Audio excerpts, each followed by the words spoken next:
몽골 대통령의 이 한마디에 울란바토르 정부청사 브리핑룸이 순식간에 얼어붙었습니다. 미국 120억 달러, 중국 200억 달러. 전 세계가 이 두 거대 강대국의 대결에만 주목하고 있었죠. 150명의 글로벌 기자들, 수십 개 투자은행 애널리스트들, 그 누구도 예상하지 못한 결과였습니다. 한국 고작 40억으로 뭘 할 수 있겠어? 중국 국영기업 이사 리우지엔팡은 비웃듯 팔짱을 꼈습니다. 그런데 바로 그 순간 200억 달러를 제시한 중국도 120억 달러를 내민 미국도 아닌 40억 달러의 한국이 선택됐습니다. 더 충격적인 건 그 이유가 돈이 아니라 지난 10년간의 신뢰 때문이었다는 겁니다. 도대체 그 10년 동안 무슨 일이 있었던 걸까요? 왜 몽골은 5배 많은 돈을 포기하고 한국을 택했을까요? 지금부터 그 전말을 공개합니다. 구독과 좋아요로 응원해주시면 더 큰 감동으로 보답하겠습니다. 그리고 한국을 응원하신다면 대한민국 화이팅! 한 줄 부탁드려요. 안녕하세요. 저는 안드레아 베르토니입니다. 42살 이탈리아 밀라노에서 국제자원 및 외교 리스크 컨설팅 회사의 파트너로 일하고 있습니다. 지금 저는 회의실 스크린 앞에 서 있습니다. 손에는 레이저 포인터를 쥐고 있고 뒤로는 거대한 숫자들이 떠 있죠. 2024년 가을, 오늘은 몽골 리튬 광산 입찰 분석 보고서를 발표하는 날입니다. 미국 컨소시엄 120억 달러, 중국 국영기업 컨소시엄 200억 달러, 한국이 주도하는 컨소시엄은 40억 달러입니다. 제 목소리가 회의실에 울려 퍼집니다. 12명의 파트너들과 클라이언트 임원들 시선이 저를 향하고 있죠. 저는 레이저 포인터로 중국 쪽 숫자를 가리켰습니다. 결론은 명확합니다. 딜은 돈 많은 쪽이 가져갑니다. 이건 제가 지난 20해 동안 현장에서 배운 확신이었습니다. 아프리카 다이아몬드 광산, 중동 유전, 남미 구리 광산. 두 발로 직접 다니며 얻은 결론이죠. 숫자는 거짓말을 하지 않습니다. 국제자원 시장은 늘 그런 식으로 흘러왔고요. 회의실에서 고개를 끄덕이는 사람들이 보입니다. 한 클라이언트가 질문을 던지죠. 그런데 한국은 왜 참여한 겁니까? 금액 차이가 너무 큰데요. 저는 잠시 생각하다 답했습니다. 경험 쌓기용입니다. 실제 낙찰 가능성은 5%도 안 됩니다. 숫자는 거짓말을 하지 않습니다. 이게 제 세계의 전부였죠. 엑셀 시트 위의 데이터, 그래프, 투자 수익률. 제 노트북 화면에는 언제나 이런 것들만 떠 있었습니다. 회의가 끝나고 사무실로 돌아왔을 때 책상 위에는 다음 주 출장 일정이 이미 떠 있었습니다. 울란바토르, 몽골 수도에서 최종 발표가 있을 예정이었죠.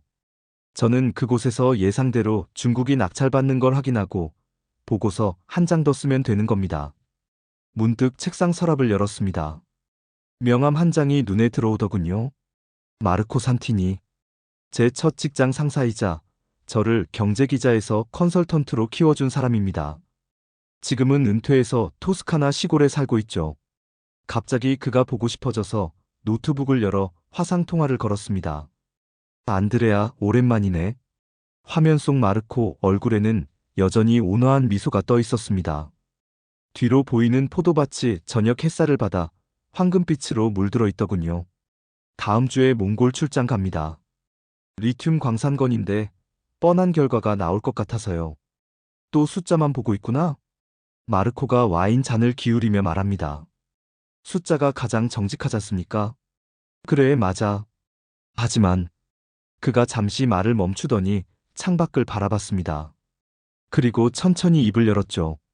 가끔은 기업과 신뢰가 돈보다 세게 작용하는 판도 있어. 다만 뉴스에 안 나올 뿐이지. 저는 피식 웃었습니다. 그럼 투자 보고서엔 안 들어가는 변수네요. 넌 여전히 그런 식으로 세상을 보는구나. 마르코 목소리가 조금 낮아졌습니다. 뭔가 더 말하려다 그냥 미소만 지었죠. 통화를 끊고 나서도 그 말이 귓가에 맴돌았습니다. 기업과 신뢰. 참 추상적인 단어들이죠. 제 보고서 어디에도 들어갈 자리가 없는 말들입니다. 저는 노트북을 닫고 창밖을 바라봤습니다. 밀라노 도심 불빛들이 하나둘 켜지기 시작하더군요. 일주일 뒤면 저는 울란바토르 어딘가에 서 있겠죠. 그때는 몰랐습니다. 그 출장이 제 인생에서 숫자로 설명할 수 없는 것들을 마주하게 될 시작점이 될 거라는 걸. 며칠 뒤, 저는 울란바토르 공항에 도착했습니다. 10월 말 몽골은 이미 겨울이 시작되고 있었죠. 공항 밖으로 나서자 차가운 바람이 얼굴을 때렸습니다. 영하 5도. 밀라노와는 완전히 다른 세계더군요. 호텔에 짐을 풀고 나서 내일 브리핑 자료를 다시 점검했습니다. 노트북 화면에는 새 컨소시엄 정보가 정리되어 있었죠. 미국 120억, 중국 200억, 한국 40억. 숫자는 명확했습니다. 결론도 명확하고요. 그날 저녁 예상치 못한 전화가 걸려왔습니다. 마르코였습니다. 안드레아, 무사히 도착했나? 네, 방금 호텔 들어왔습니다. 내일 발표 보러 가는 거지? 그렇습니다. 중국이 가져가는 걸 확인하고 보고서 쓰면 끝이죠. 전화 너머로 마르코가 한숨 같은 소리를 냈습니다. 뭔가 말하려다 망설이는 기색이 역력했죠. 안드레아, 잠깐 시간 있나? 물론입니다. 내가 옛날 이야기 하나 해줄게. 마르코 목소리가 조금 무거워졌습니다. 저는 노트북에서 손을 떼고 전화기에 집중했죠. 1998년이었어. 나는 그때 아프리카 콩고에서 다이아몬드 광산 취재를 하고 있었지.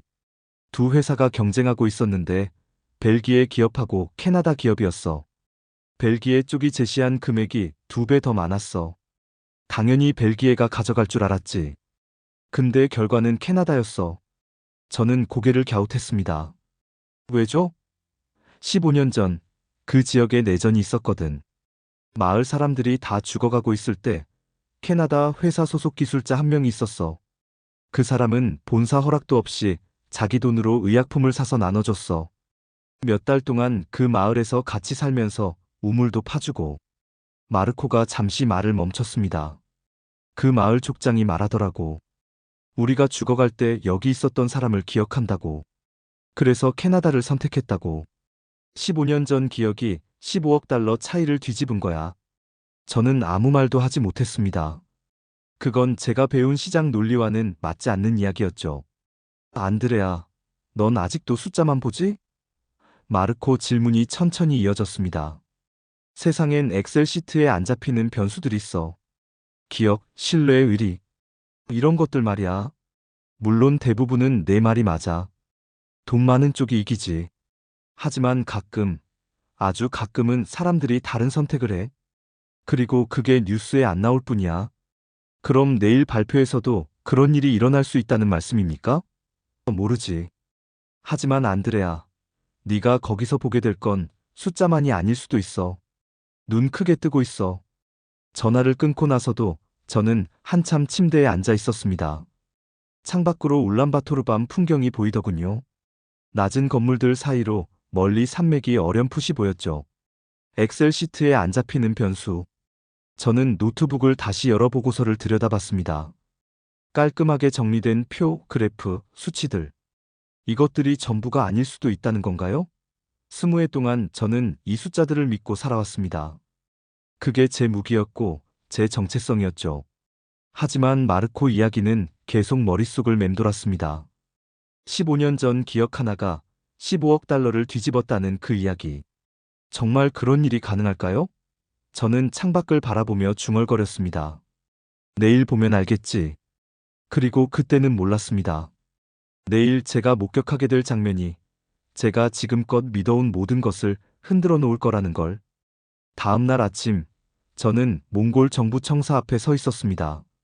거대한 회색 건물 앞으로 사람들이 몰려들고 있었죠.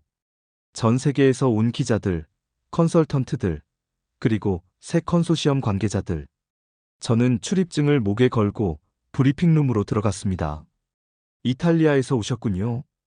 옆자리에 앉은 영국 기자가 제 출입증을 보며 말을 걸더군요. 네, 리스크 컨설팅 회사 소속입니다. 결과는 뻔하죠? 중국 아니면 미국. 그가 웃으며 말했습니다. 저도 고개를 끄덕였죠. 브리핑룸을 둘러보니 150명 정도가 모여 있었습니다. CNN, BBC, 로이터. 주요 언론사 기자들이 다 보이더군요. 제 시선이 앞쪽 VIP 좌석으로 향했습니다. 거기 중국 국영 에너지 기업 외교 담당 이사 리우지엔팡이 앉아 있었죠. 50 중반쯤 돼 보이는 그는 짙은 남색 정장에 금태 안경을 쓰고 있었습니다. 여유로운 미소를 띠고 옆 사람과 낮은 목소리로 이야기하는데 전혀 긴장한 기색이 없더군요. 반대편에는 미국 컨소시엄 대표가 앉아 있었습니다. 회색 머리에 60대 남성. 태블릿을 들여다보며 메모하고 있었죠. 역시 여유 있어 보였습니다. 그리고 한쪽 구석, 조금 작은 자리에 한국 컨소시엄 관계자들이 앉아 있었습니다. 3명 정도였는데 서로 조용히 무언가 확인하고 있더군요. 긴장한 것처럼 보였습니다. 10시 정각. 브리핑룸 불이 어두워지고 스크린에 불이 들어왔습니다. 거대한 숫자들이 화면을 채웠죠. 미국 컨소시엄 120억 달러. 중국 국영기업 컨소시엄 200억 달러. 한국 주도 컨소시엄 40억 달러. 제 옆 영국 기자가 작은 소리로 중얼거렸습니다. 한국은 왜 나온 건지 모르겠네. 금액 차이가 너무 심한데. 저는 노트북을 열어 이미 작성해둔 기사 초안을 확인했습니다. 제목은 이랬죠. 중국, 몽골 리튬 개발권 확보 예상. 본문 첫 줄도 이미 써놨습니다.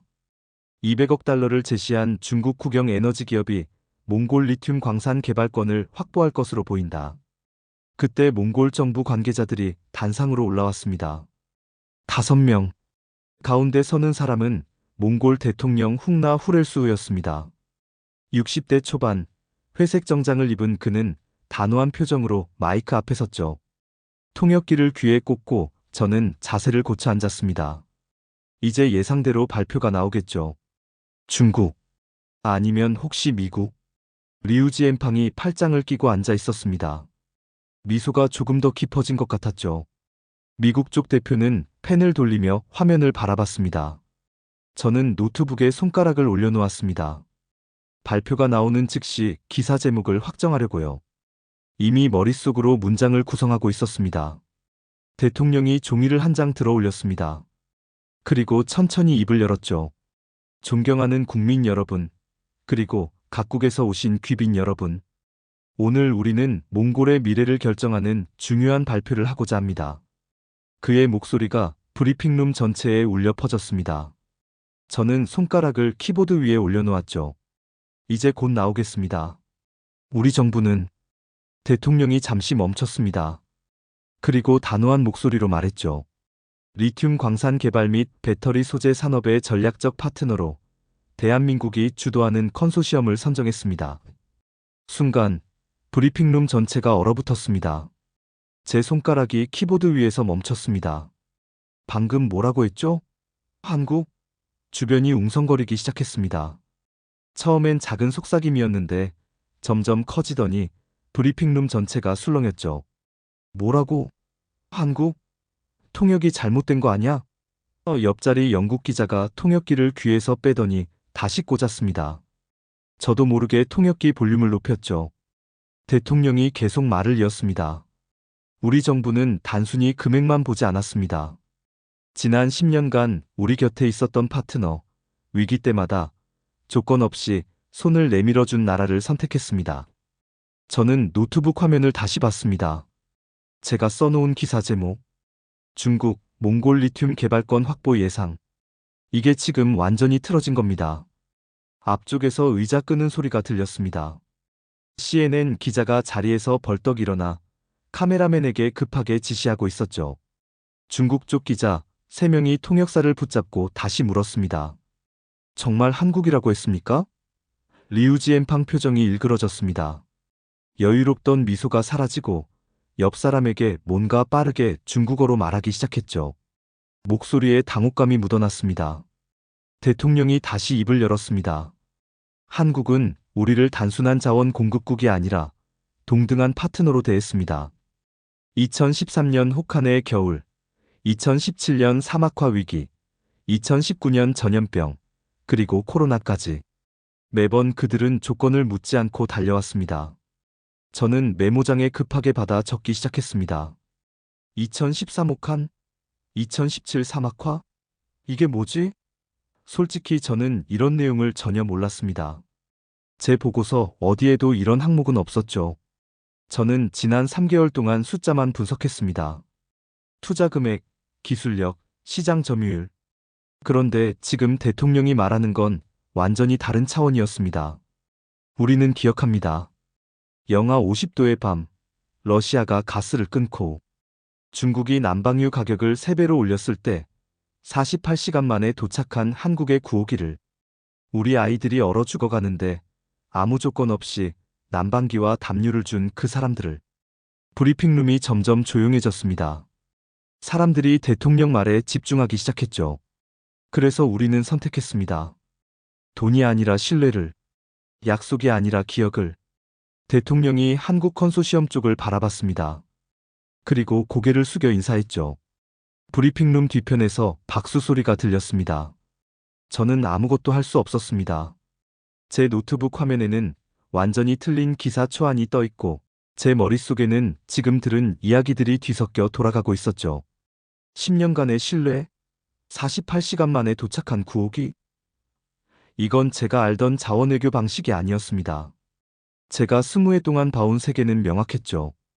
돈 많은 쪽이 이기고 힘센 나라가 가져갑니다. 그런데 지금 여기선 완전히 다른 규칙이 작동하고 있었습니다. 발표가 끝나고 기자들이 우르르 밖으로 나갔습니다. 저도 일어서려는데 다리에 힘이 안 들어가더군요. 복도로 나오자 곳곳에서 기자들이 카메라 앞에서 급하게 리포트를 했습니다. 저는 비상계단으로 향했습니다. 계단에 앉아 노트북을 다시 열었죠. 제 보고서 결론 부분. 결국 딜은 돈 많은 쪽이 가져갑니다. 20해 동안 제가 믿어온 원칙. 그런데 지금 이게 무너진 겁니다. 그때 제 이메일로 메시지가 도착했습니다. 밀라노 본사였죠. 안드레아, 긴급 보고 요청. 한국 선정 배경과 리스크 분석 필요. 48시간 내 제출. 저는 한숨을 내쉬었습니다. 리스크 분석? 네, 그게 제 일이죠. 그런데 지금 저는 뭘 써야 할지 모르겠더군요. 호텔 방으로 돌아와 노트북을 열었습니다. 몽골 관련 자료를 검색해봤죠. 2013년 한파, 2017년 사막화, 여러 차례의 경제위기. 영어 기사들이 흩어져 있었지만 실체가 잡히지 않았습니다. 제 머릿속에서 두 개의 목소리가 싸우기 시작했습니다. 이건 그냥 감정적인 외교 결정이야. 대세는 안 바뀌어. 하지만 대통령이 그렇게까지 말했는데 뭔가 있는 거 아닐까? 본사에서 다시 메시지가 왔습니다. 고객들이 불안해하고 있음. 보수적인 톤으로 정리 바람. 몽골의 감정적 선택이 초래할 리스크 중심으로. 저는 키보드에 손을 올렸습니다. 안전하게 가려면 이 흐름을 그대로 따랐으면 됩니다. 경제적 자살 감정에 휘둘린 결정. 다른 언론들도 다 그렇게 쓰고 있었죠. 하지만 손가락이 움직이지 않았습니다. 대통령이 말한 그 문장이 계속 머릿속을 맴돌았죠. 10년간 우리 곁에 있었던 파트너. 저는 메모장에 질문을 적어봤습니다. 10년간의 신뢰? 그게 뭐지? 정말로 그게 200억 달러보다 클 수 있을까? 1시간쯤 지났을까요? 저는 짧은 리스크 노트를 작성했습니다. 회사가 원하는 대로요. 하지만 마지막에 한 줄을 조심스럽게 남겼습니다. 단, 몽골 정부가 언급한 10년간의 신뢰라는 표현은 추가 조사 대상임. 보내기 버튼을 누르려다 멈췄습니다. 제 기자 본능이 뭔가를 계속 붙잡고 있었죠. 바로 그때였습니다. 새 이메일이 도착했습니다. 발신자는 나랑 짱으. 몽골 환경 NGO 녹색초원연합 대표였습니다. 메일은 짧았습니다. 당신이 숫자를 보러 왔다면 우리는 사람을 보여줄 수 있습니다. 10년간의 이야기를 직접 보시겠습니까? 저는 한참 그 메일을 바라봤습니다. 원래 계획대로라면 내일 베이징으로 가서 중국 고객 미팅을 해야 했죠. 안전한 길이었습니다. 하지만 마르코의 말이 떠올랐습니다. 눈 크게 뜨고 있어. 저는 항공사 앱을 열었습니다. 베이징행 항공권을 취소하고 울란바토르 체류 연장을 예약했죠. 회사에는 간단히 보고했습니다. 현지 리스크 팩터 추가 확인을 위해 체류 연장하겠습니다. 그리고 나랑 짱으에게 답장을 보냈습니다. 내일 만날 수 있습니까? 답장은 금방 왔습니다. 내일 아침 8시 호텔 로비에서 뵙겠습니다. 저는 노트북을 닫고 창밖을 바라봤습니다. 울란바토르의 밤 풍경이 고요했죠. 제가 지금 뭘 하고 있는 건지 정확히 알 수 없었습니다. 하지만 한 가지는 확실했죠. 이대로 돌아가면 평생 궁금해할 것 같았습니다. 다음 날 아침 8시, 저는 호텔 로비에서 나랑짱을 만났습니다. 38살쯤 돼 보이는 그녀는 검은색 두꺼운 파카를 입고 있었죠. 도시와 시골의 삶을 모두 아는 듯한 눈빛이 인상적이었습니다. 안드레아 씨죠? 나랑짱입니다. 그녀가 손을 내밀었습니다. 악수를 나누며 저는 물었죠. 10년간의 이야기라는 게 정확히 뭡니까? 직접 보시면 이해하실 겁니다. 서류만으로는 설명이 안 되거든요. 우리는 차에 올랐습니다. 운전석에는 현지인 기사가 앉아 있었죠. 차가 출발하자 나랑짱이가 말했습니다. 우리는 한국과 함께 사막화 방지, 난방 지원 프로젝트를 10년 넘게 해왔어요. KUICA, 한국산림청, 민간재단들과요. 저는 노트북을 꺼내 메모하기 시작했습니다. 왜 한국이었습니까? 다른 나라는요? 나랑짱이가 잠시 창밖을 바라보더니 대답했습니다. 다른 나라들도 왔었죠. 하지만 그들은 조사하러 왔어요. 보고서 쓰고 떠났죠. 한국은 달랐어요. 진짜로 나무를 심으러 왔거든요. 차는 울란바토르 시내를 벗어나 외곽으로 향했습니다. 도로 양쪽으로 황량한 풍경이 펼쳐졌죠. 어디로 가는 겁니까? 한국-몽골 우정의 숲이요. 2017년부터 시작된 조림 프로젝트 현장입니다. 6시간을 달렸습니다. 도중에 휴게소에서 잠깐 쉬었을 때 저는 본사에서 온 메시지를 확인했습니다. 베이징 미팅 취소 건으로 고객 불만. 빠른 귀국 요망. 저는 메시지를 읽고 그냥 폰을 주머니에 넣었습니다. 이상하게도 불안하지 않았죠. 차가 멈춘 곳은 작은 표지판이 서 있는 들판이었습니다. 바람에 흔들리는 나무들 사이로 표지판 글씨가 보였죠. 한국-몽골 우정의 숲. KUICA 한국산림청 녹색 초원연합 공동 조림지. 차에서 내리자 차가운 바람이 얼굴을 때렸습니다. 하지만 주변은 생각보다 푸르렀죠. 나무들이 줄지어 서 있었습니다. 여기가 2017년 사막이었던 곳입니다. 나랑짱이가 말했습니다. 사막이요? 네. 초원의 60%가 사막으로 변해가고 있었어요. 유목민들이 땅을 잃어가고 있었죠. 그녀는 천천히 걸으며 이야기를 이어갔습니다. 그때 한국에서 김유리라는 기술자가 왔어요. KUICA 소속이었죠. 처음엔 우리도 반신반의했어요. 또 조사하러 온 거라고 생각했거든요. 하지만 그 사람은 떠나지 않았어요. 영하 30도 겨울에도, 영상 40도 여름에도 5년 동안 이 땅에서 몽골 사람들과 함께 나무를 심었어요. 나랑짱이가 스마트폰을 꺼내 사진 한 장을 보여줬습니다. 사막 한가운데서 삽을 들고 있는 한국인 여성과 몽골인들의 모습이었죠. 이 사람이 김유리 씨예요. 1억 그루 나무를 함께 심었습니다. 저는 사진을 한참 바라봤습니다. 그 여성의 얼굴에는 피곤함과 동시에 확신이 담겨 있었죠. 나랑짱이가 조용히 말했습니다. 김유리 씨가 이메일에 이렇게 썼어요. 이 땅이 다시 초원이 되는 날, 우리는 진짜 파트너가 되는 거라고. 저는 그 문장을 노트에 받아 적었습니다. 그리고 처음으로 이런 생각이 들었죠.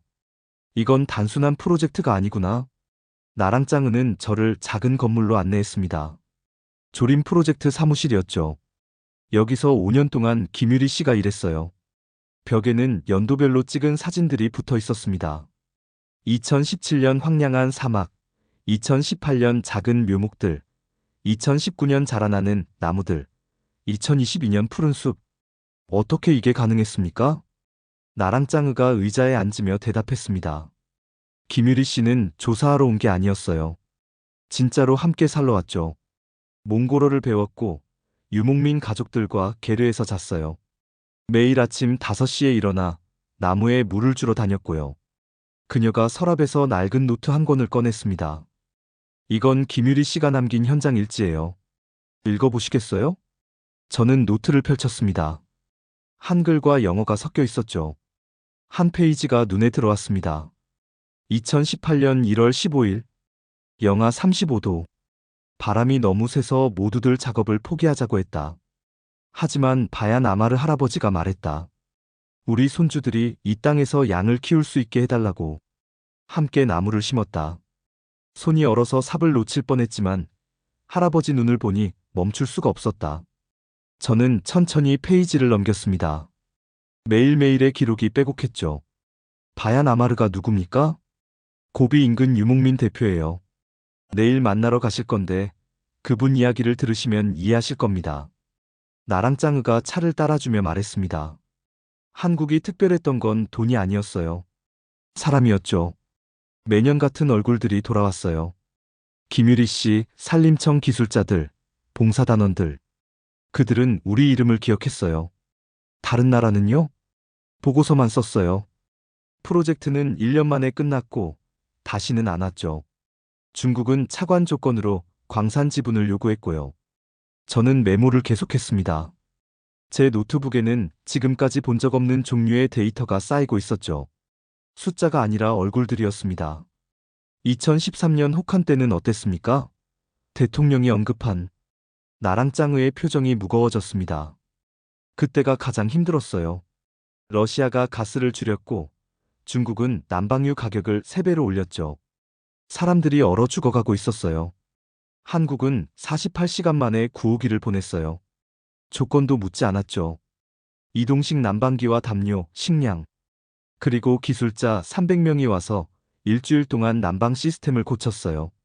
저는 키보드 두드리는 걸 멈췄습니다. 조건 없이요? 네.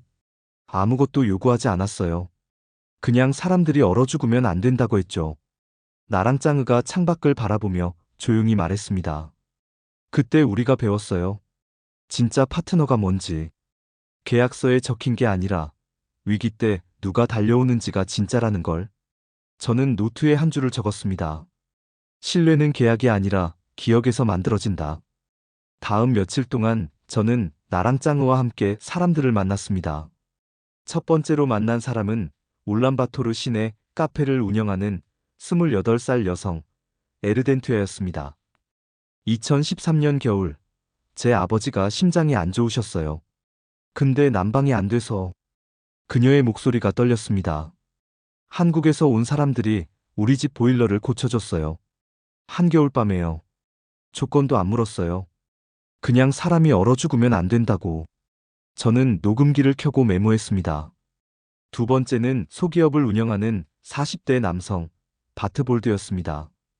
2014년 경제위기 때 회사가 망할 뻔했어요. 은행들이 다 대출을 끊었죠. 그가 서류 한 장을 보여줬습니다. 한국 정부하고 개발은행이 만든 긴급 금융 패키지예요. 이게 없었으면 문 닫았을 겁니다. 저는 서류를 사진으로 찍었습니다. 세 번째는 수의사 감바타르였습니다. 2019년 가축 전염병 때요. 양들이 떼로 죽어나갔어요. 한국농림부에서 방역팀이 왔죠. 한겨울 사막 한가운데서 밤새 소독 작업을 같이 했어요. 그가 당시 찍은 사진을 보여줬습니다. 방한복을 입은 한국인들과 몽골인들이 함께 작업하는 모습이었죠. 중국은요? 러시아는요? 감바타르가 쓴웃음을 지었습니다. 중국은 백신을 팔려고 했어요. 비싸게. 러시아는 조사단만 보냈죠. 한국은 그냥 왔어요. 도와주러. 인터뷰를 반복할수록 공통점이 드러났습니다. 조건 없이 왔다. 매년 같은 사람이 돌아왔다. 광산이나 영토 문제를 꺼내지 않았다. 저는 호텔로 돌아와 노트북을 열었습니다. 지금까지 모은 이야기들을 정리하기 시작했죠. 제 화면에는 숫자 대신 얼굴들이 쌓이고 있었습니다. 녹취록, 사진, 이메일, 증언들. 그때 나랑 짱으에게서 메시지가 왔습니다. 내일 바얀 아마르 할아버지 게르로 가시겠어요? 고비 인근인데 차로 6시간 걸립니다. 저는 답장을 보냈습니다. 가겠습니다.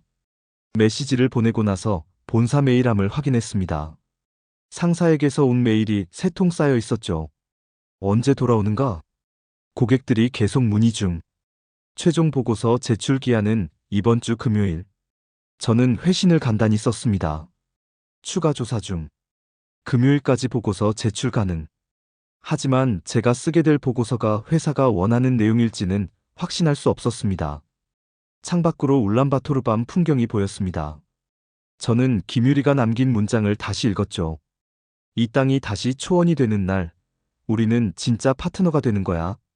20해 동안 제가 본 세계에서는 파트너십이 계약서로 정의됐습니다. 하지만 여기선 달랐죠.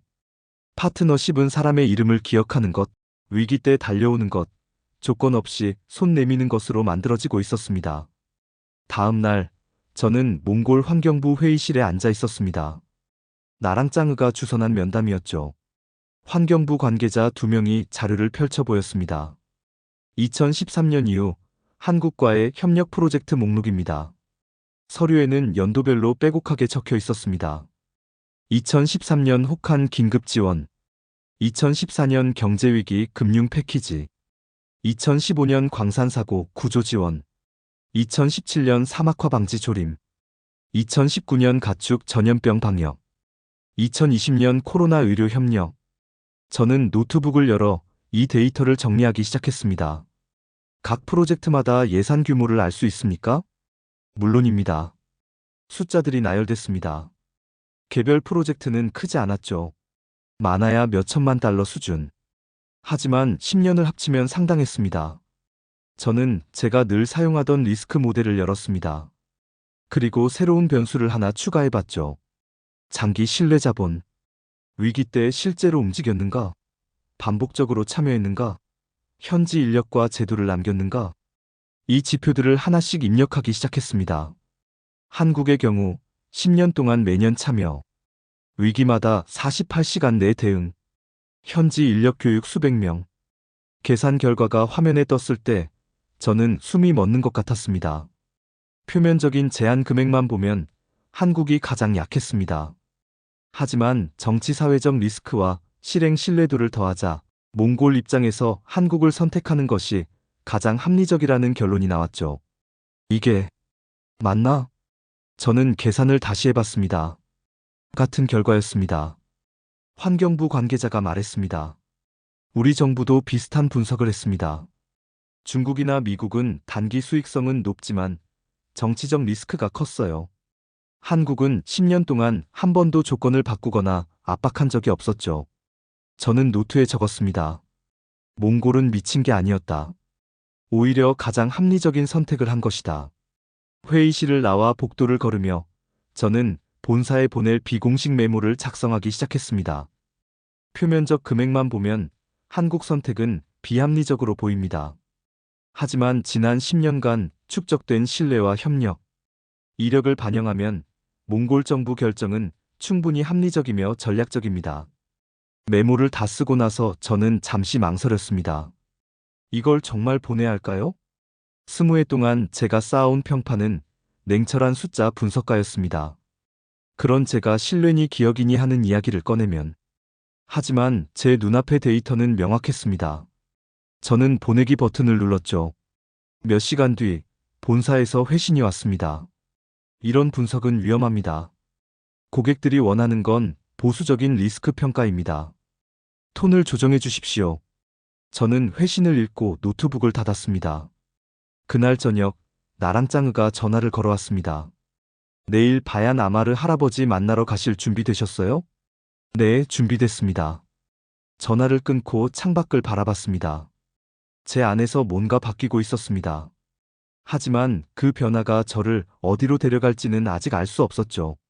며칠 뒤, 저는 밀라노 본사와의 화상회의에 소환됐습니다. 화면 속 상사의 표정이 굳어 있었죠.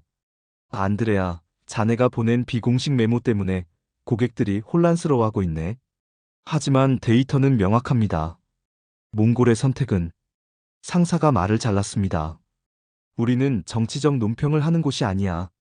리스크를 계량화하는 회사지. 자네 메모는 너무 감정적이야. 다른 파트너 한 명이 끼어들었습니다. 고객들은 한국이 실패할 거라는 분석을 원하고 있어. 투자 타이밍을 잡으려면 보수적인 전망이 필요하거든. 저는 숨을 깊이 들이쉬었습니다. 하지만 제가 본 현장은 달랐습니다. 10년간이 현장 미담과 투자 분석은 다르네. 최종 보고서는 기존 고객들 시각에서 크게 벗어나지 않는 방향으로 정리하게. 회의가 끝났습니다. 사실상 지시였죠. 그날 오후 예상치 못한 연락이 왔습니다. 리우지 엠팡이었습니다. 안드레아 씨, 커피 한 잔 어떻습니까? 울란바토르 시내 호텔 라운지에서 만났습니다. 리우는 여전히 여유로운 미소를 띠고 있었죠. 흥미로운 조사를 하고 계시던데요. 그냥 팩트를 확인하는 중입니다. 리우가 커피잔을 내려놓으며 말했습니다. 조언 하나 드리죠. 이런 식의 기사나 분석은 당신 커리어에 좋지 않을 겁니다. 업계에서 객관성을 잃었다고 볼 수 있거든요. 그의 목소리는 부드러웠지만 경고의 의미가 담겨 있었습니다. 특정 국가 이미지를 과하게 치켜세우면 앞으로 함께 일하기 어려워질 수도 있어요. 저는 아무 대답도 하지 않았습니다. 리우는 미소를 지으며 자리에서 일어났죠. 현명한 선택하시길 바랍니다. 호텔 방으로 돌아왔을 때 나랑 짱흐에게서 메시지가 와 있었습니다. 안드레아 씨, 죄송합니다. 인터뷰했던 분들 중 몇 분이 이름을 빼달라고 하시네요. 가족 안전이 걱정된다고. 저는 의자에 주저앉았습니다. 회사는 보수적인 보고서를 원하고 중국 쪽은 압박하고 현지 소스들은 철회하고 제가 모은 이야기들이 한순간에 공중으로 흩어질 것 같았습니다. 노트북을 열어 작성하던 장기 기사 초안을 봤습니다. 삭제 버튼에 커서를 올렸죠. 하지만 손가락이 움직이지 않았습니다. 김유리가 남긴 문장이 떠올랐습니다. 이 땅이 다시 초원이 되는 날, 우리는 진짜 파트너가 되는 거야. 바얀 할아버지가 했던 말도 떠올랐습니다. 우리는 누가 곁에 있었는지 기억해요. 저는 삭제 대신 파일 이름을 바꿨습니다. TRUSTSTORYV1. 그리고 저장했습니다. 창밖으로 울란바토르 밤 풍경이 보였습니다. 저는 지금 외롭다는 걸 느꼈죠. 회사도, 고객도, 업계 동료들도 모두 반대편에 서 있었습니다. 하지만 동시에 이런 생각이 들었습니다. 그래도 진실은 진실이다. 그때 나랑 짱으에게서 또 메시지가 왔습니다. 내일 바얀 할아버지 게르로 가시겠어요? 할아버지가 꼭 만나고 싶어 하십니다. 저는 답장을 보냈습니다. 가겠습니다. 다음 날 아침 제 이메일함에 메시지가 도착했습니다. 본사 경영진이었죠. 안드레아, 당분간 자원외교 관련 대형 프로젝트에서 제외 조치. 객관성 유지 문제로 판단함. 저는 화면을 멍하니 바라봤습니다. 사실상 좌천이었죠. 같은 시간 나랑 짱으에게서 전화가 왔습니다. 안드레아 씨, 정말 죄송해요.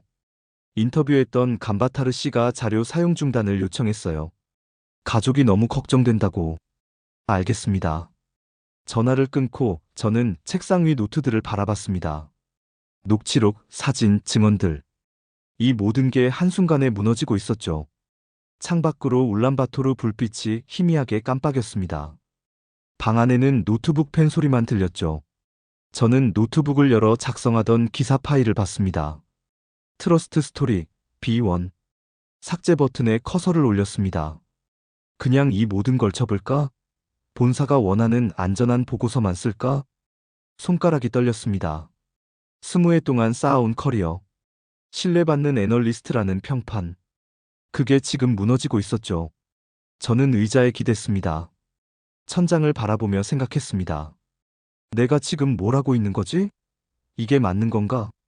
마르코의 말이 떠올랐습니다. 눈 크게 뜨고 있어. 김유리의 문장도 떠올랐죠.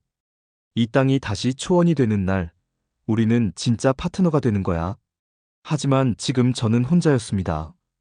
회사도, 고객도, 소스들도 모두 등을 돌렸죠. 저는 마우스를 잡았습니다. 삭제 버튼을 누르려다가 멈췄습니다. 그리고 대신 파일 이름을 다시 저장했습니다. 그때 나랑 짱으에게서 메시지가 왔습니다. 내일 바얀 할아버지 게르에서 하룻밤 묵으시겠어요? 할아버지가 꼭 안드레아 씨를 초대하고 싶어 하세요. 저는 한참 메시지를 바라봤습니다. 지금 제게 남은 건 거의 없었습니다. 커리어도 흔들리고 자료도 철회되고 회사 지원도 끊겼죠. 하지만 어쩌면 지금이 진짜 선택의 순간인 것 같았습니다. 저는 답장을 보냈습니다. 가겠습니다. 노트북을 닫고 창밖을 바라봤습니다. 울란바토르의 밤은 고요했죠. 제가 지금 무엇을 향해 가고 있는지 정확히 알 수 없었습니다. 하지만 한 가지는 확실했죠. 여기서 멈추면 저는 평생 후회할 것 같았습니다. 다음 날 저녁, 저는 고비 인근 광활한 초원에 서 있었습니다. 바람소리와 양방울 소리만 들렸죠. 멀리 봐야 나마르 할아버지의 게르가 보였습니다. 게르 안으로 들어가자 따뜻한 공기가 얼굴을 감쌌습니다. 난로 위에서 차가 끓고 있었죠. 바얀 할아버지는 60살쯤 돼 보였습니다. 주름진 얼굴에 온화한 눈빛을 가진 분이었죠. 먼 길 오셨어요? 할아버지가 차를 따라주며 말했습니다. 감사합니다. 벽에는 몇 년 전 사진이 걸려 있었습니다. 한국 기술자들과 몽골 사람들이 함께 나무를 심는 모습이었죠. 그 중에 김유리 씨도 보였습니다. 저 사진이 2017년 거예요. 할아버지가 말했습니다. 그때가 가장 힘들었어요. 이 땅이 전부 사막이었거든요. 양들이 풀을 못 먹어서 죽어갔죠. 한국 사람들이 왔을 때 우리는 반신반의했어요. 또 조사하러 온 거라고 생각했어요. 하지만 그 사람들은 진짜로 삽을 들었어요. 할아버지의 목소리가 조금 떨렸습니다. 영하 30도 겨울에도, 영상 40도 여름에도 5년 동안 우리와 함께 땅에 물을 주고 나무를 심었어요. 저는 조용히 들었습니다. 당신이 어떤 글을 쓰든 우리 삶은 당장 바뀌지 않을 거예요. 하지만 우리는 기억해요. 우리가 죽어갈 때 누가 여기 있었는지. 할아버지가 창밖을 가리켰습니다. 저기 보이는 나무들, 다시 자란 풀들. 이게 한국 사람들과 함께 만든 거예요. 조건도 안 물었어요. 그냥 우리 손주들이 이 땅에서 양을 키울 수 있게 해달라고 했죠. 저는 아무 말도 할 수 없었습니다. 밤이 깊어지고 할아버지는 쉬러 가셨습니다. 저는 게르 밖으로 나왔죠. 어둠 속 초원 위로 별이 쏟아졌습니다. 저는 하늘을 바라보며 제 삶을 돌아봤습니다. 전쟁터에서 사람들의 얼굴을 보던 젊은 기자였던 시절, 그 얼굴들을 점차 통계와 숫자로만 다루게 된 지난 10년. 저는 스스로에게 물었습니다. 나는 지금까지 누구의 관점에서만 세상을 봐왔지? 내가 쓰는 보고서 한 줄이 이 사람들에겐 어떤 의미일까? 차가운 바람이 불었지만 저는 움직이지 않았습니다. 스마트폰을 꺼내 삭제하려던 기사 초안을 다시 열었습니다. 그리고 첫 문장을 고쳤습니다. 몽골은 미친 게 아니다. 손가락이 떨렸지만 계속 썼습니다. 그들은 숫자가 아니라 기억을 선택했다. 계약서가 아니라 신뢰를 택했다. 별빛 아래서 저는 처음으로 확신했습니다. 제가 이룰 수 있는 건 커리어였습니다. 하지만 제가 지킬 수 있는 건 진실이었죠. 그리고 그게 더 중요했습니다. 며칠 뒤, 저는 이탈리아행 비행기에 올랐습니다. 기내에서 저는 지금까지 모은 자료들을 다시 정리했습니다. 데이터와 사람들의 이야기, 숫자와 기억. 이 두 세계를 어떻게 하나로 엮을 수 있을까요? 노트북을 열어 새로운 문서를 만들었습니다. 제목은 이렇게 썼죠. 돈이 아니라 신뢰를 택한 나라 마이너스 몽골과 한국의 10년. 신뢰를 경제 가치로 해석하되 그 안의 사람들 이야기는 절대 삭제하지 않는다. 이게 제 원칙이었습니다. 밀라노에 도착했을 때 회사는 여전히 저를 메이저 프로젝트에서 배제한 상태였습니다. 하지만 개인명의 기고문에 대해서는 제재하지 않겠다고 했죠. 작은 통로였지만 충분했습니다. 저는 예전 상사 마르코에게 전화를 걸었습니다. 마르코, 기사 하나 쓰고 싶은데 소개해 줄 수 있습니까? 무슨 기사인데? 몽골이 한국을 선택한 진짜 이유요. 10년간의 신뢰 이야기입니다. 마르코가 잠시 침묵하더니 말했습니다. 파이낸셜 타임스 국제부 에디터 연락처 줄게. 내 이름 대면 들어줄 거야. 감사합니다. 안드레아, 이건 네가 단순히 감동해서 쓰는 글이냐? 아니면 데이터가 받쳐주는 분석이냐? 저는 단호하게 답했습니다. 둘 다입니다. 전화를 끊고 저는 에디터에게 제안서를 보냈습니다. 다음 날 답장이 왔죠. 흥미로운 주제네요. 초고 보내주시겠습니까? 저는 밀라노 집 작은 서재에 앉았습니다. 창밖으로 밀라노 저녁 노을이 비쳤죠. 노트북을 열고 10년간의 이야기를 쓰기 시작했습니다. 2013년 혹한속 한국의 긴급 지원, 2017년 사막화 방지 조림, 경제위기, 전염병, 코로나 때마다 반복된 도움, 그리고 그 속에서 반복 등장한 얼굴들. 김유리, 나랑짱의, 바얀 할아버지. 동시에 제 리스크 모델에 장기 신뢰 자본을 반영한 분석도 넣었습니다. 며칠 밤을 새워 작성했습니다. 완성된 원고를 읽어보니 8,000단어쯤 됐습니다. 제가 지금껏 쓴 글 중 가장 긴 글이었죠. 하지만 이상하게 지치지 않았습니다. 저는 에디터에게 원고를 보냈습니다. 검토 부탁드립니다. 일주일 뒤 답장이 왔습니다. 팩트체크와 법무 검토를 거쳐 다음 달 일면에 싣겠습니다. 저는 화면을 한참 바라봤습니다. 20회 동안 숫자만 믿던 사람이 이제 신뢰에 대한 글을 쓰고 있었습니다. 그리고 그게 틀리지 않았습니다. 몇 주 뒤 제 기사가 파이낸셜 타임스 일면과 온라인 메인에 동시에 실렸습니다. 돈이 아니라 신뢰를 택한 나라 마이너스 몽골과 한국의 10년. 기사에는 모든 게 담겨 있었습니다. 2013년 혹한 속 한국의 긴급 지원, 2017년 조림 프로젝트, 반복된 위기 때마다 나타난 얼굴들, 그리고 장기 신뢰 자본이 국가 리스크를 어떻게 낮추는지에 대한 분석까지. 첫날 조회수가 100만을 넘었습니다. 이틀째 BBC가 후속 보도를 냈습니다. 자원외교의 새로운 모델. 사흘째 CNN이 몽골 현장 취재를 나갔습니다. 일주일 뒤 UN 개발 세션에서 이 사례가 언급됐습니다. 지속 가능한 파트너십 모델의 사례. 제 이메일함이 넘쳐났습니다. 정책연구소, 대학, 언론사 모두 인터뷰를 요청했죠. 그중 하나가 눈에 들어왔습니다. 카자흐스탄 경제기획부였습니다. 우리도 자원 개발에서 신뢰 기반 모델을 도입하고 싶습니다. 자문 가능하십니까? 우즈베키스탄, 키르기스스탄에서도 비슷한 문의가 왔습니다. 저는 창밖을 바라봤습니다. 밀라노 거리에 사람들이 오가고 있었죠. 20회 동안 저는 숫자로 세상을 봤습니다. 하지만 이제 달라졌죠. 숫자 뒤에 있는 사람들이 보이기 시작했습니다. 2025년 봄, 한국의 새 대통령과 몽골 대통령이 공동선언을 발표했습니다. 지난 10년의 신뢰를 바탕으로 향후 30년의 녹색 디지털 동반자 관계를 설계하겠습니다. 뉴스를 보며 저는 미소 지었습니다. 그날 저녁 나랑 짱으에게서 이메일이 왔습니다. 안드레아 씨, 기사 잘 봤어요. 바얀 할아버지도 읽으셨대요. 몽골어로 번역된걸요. 정말 감사합니다. 첨부된 사진이 있었습니다. 푸르게 우거진 숲과 그 사이를 걷는 유목민 가족. 멀리 게르가 보였죠. 사진 아래에 작은 글씨가 있었습니다. 한국-몽골 우정의 숲. 저는 그 사진을 저장했습니다. 회사에서는 여전히 저를 메이저 프로젝트에 배정하지 않았습니다.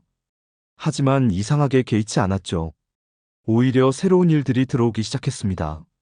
신뢰 기반 파트너십 분석, 장기 협력 모델 자문. 제가 만든 새로운 영역이었습니다. 마르코가 전화를 걸어왔습니다.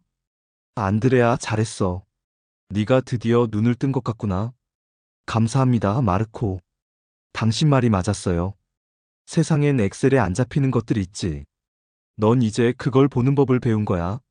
전화를 끊고 저는 서재 책상에 앉았습니다. 노트북 화면에는 새로운 프로젝트 제안서가 떠 있었죠. 하지만 그 전에 해야 할 일이 하나 있었습니다. 몇 달 뒤, 밀라노 제 집 거실이었습니다. 13살 아들 마테오가 학교 과제를 하고 있었죠. 아빠, 학교에서 가족 인터뷰 숙제가 나왔어. 아빠가 했던 일 중에 제일 기억에 남는 게 뭐야? 예전 같았으면 저는 가장 큰 딜을 이야기했을 겁니다. 가장 높은 수익률을 기록한 프로젝트를요. 하지만 이번엔 노트북을 열었습니다. 한 장의 사진을 꺼냈죠. 푸르게 우거진 숲과 그 사이를 걷는 유목민 가족. 멀리 보이는 게르. 사진 아래 작은 글씨. 한국-몽골 우정의 숲. 이건 뭐야? 마테오가 물었습니다. 저는 천천히 말했습니다. 사람들은 보통 돈이 많은 나라를 강대국이라고 불러. 근데 아빠는 이제 다르게 생각해. 약속을 지키는 나라가 진짜 강대국이라고. 약속? 응. 위기 때 조건 없이 손 내밀어주는 나라. 그 신뢰가 쌓여서 어느 날 숫자보다 더 큰 힘을 가진다는 걸 아빠가 직접 본 거야. 마테오가 사진을 한참 바라봤습니다. 이 숲을 누가 만들었어? 한국이라는 나라와 몽골 사람들이 함께 만들었어. 10년 동안 매년 같은 사람들이 돌아와서 나무를 심었지. 계약서에 없어도, 돈을 받지 않아도 왜? 사람이 얼어 죽으면 안 되니까.